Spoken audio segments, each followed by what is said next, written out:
আজকে আমার দাদার বার্থডে। যে ঠিকই শুনছেন, আইজে আমার জন্মদিন, তাই 35তম। হ্যাঁ, আমি কমু না, এই বুড়া বয়সে জন্মদিন পালন করার জন্য বহুত লোক পাইছি। তাই ভাববেন না এরা এমনি এমনি আইছে। এরা আসলে প্রত্যেকে মাইক ছাড়া অমাইক পারসন। কিছু লোক আছে যারা বিবাহ, জন্মদিন, শ্রাদ্ধ, যাতা করতে, মরা করতে সব জায়গায় যায় ভাড়ায়। এদেরকে এরা এমনভাবে অভিনয় করবে আপনাকে বুঝতেই দেবে না যে আসলে এরা এই জন্মদিন দাতা কিংবা শ্রাদ্ধ দাতার কেউই হয় না। তারা এমনভাবে অভিনয় করে। কিন্তু আপনারা কি ভাবছেন আমি তাদেরকে এরাই কি সেরা? না, এরা সেরা না। এরা আমার ভালোবাসার টানে চলে আসছে শুধু পটুখালির কয়েকশো সেকেন্ড সময় খরচ করে এরা সেখান থেকে আসছে কেক ঠিক নানান কিছু নিয়ে এখানে সে ভালোবাসার টানে চলে আসছে। আমি আমার বউকে এবং বউয়ের বোন আমার শালিদের যথেষ্ট পরিমাণে ভালোবাসা শ্রদ্ধা জ্ঞাপন করতে আসি যে এত সুন্দর আয়োজন করার জন্য।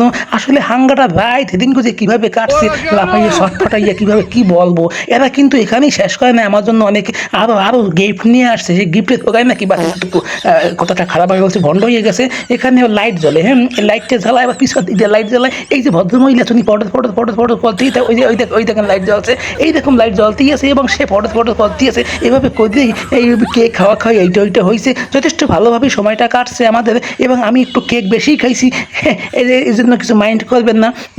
পূজার একটু কেক দিব। এর মাধ্যমেই মোটামুটি আজকের অনুষ্ঠান আমরা শেষ করেছি এবং এই 3-4 জন মিলে আমি অনুষ্ঠান করেছি। ইচ্ছা ছিল আমার অন্যান্য যারা আছে, মা বাবা শ্বশুর শাশুড়ি বোনেরা দুলাভাইরা ভাগ্নিরা এবং অন্যান্য শুভাকাঙ্ক্ষী যারা আছে সবাইকে নিয়ে, তবে সমস্যার কিছুই নেই, আসছে বছর আবার হবে জন্ম। বিশ্বাস তার আর কিছুক্ষণ পরই বার্থডে, তাই আজকে আমরা সবাই এখানে উপস্থিত।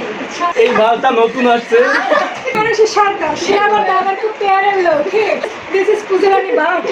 সে